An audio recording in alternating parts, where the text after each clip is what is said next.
Бүгүнкү күндө коом эмнеге муктаж? Коом ушундай нерсеге муктаж.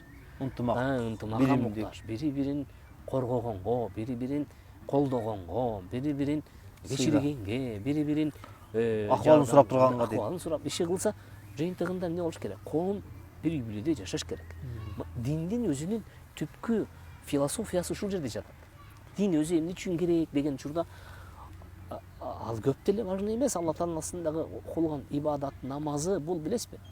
Намаз өзү ошол нерсеге жеткириш керек. Намаз бул эгерде түздөн түз пенде менен Алланын ортосундагы мамиле болсо, намаз ошол нерсе менен токтолуп калбайт.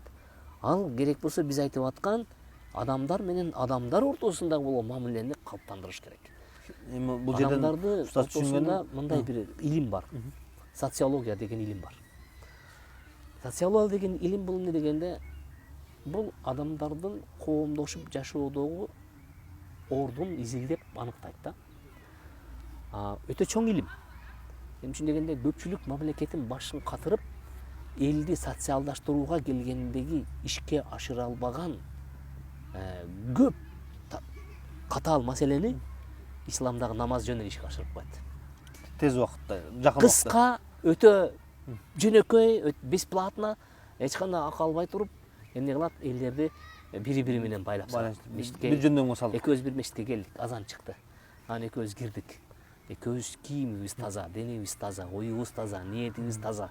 Максатыбыз бир. Анан экөөбүз мындай жакын отурдук. Саламдаштык, ал-кабал сураштык, намазды окудук. Намаз бүткөндөн кийин саламдашкандан намазыңыз кабыл болсун. Ушундан башталат сөз. Амансызбы? Жүрөсүзбү? Каяктан болосуз? Амин, тияктан. Бул мечиттен адамдар дос табат, жардамчы табат, пикирлеш табат, санаалаш табат. Тууган эмес адамдар тууган болуп кетет, дос эмес адамдар дос эмеспи? Душмандашып калгандарга жарашат. Бул деген сөз элди социалдаштыруудагы эң чоң маселелердин бири бул эмне? Намаз, орозо, ооз ачыруу, ооз ачырууга чакыруу. Ошон үчүн экөөбүздү да чакырышсын эми элдер.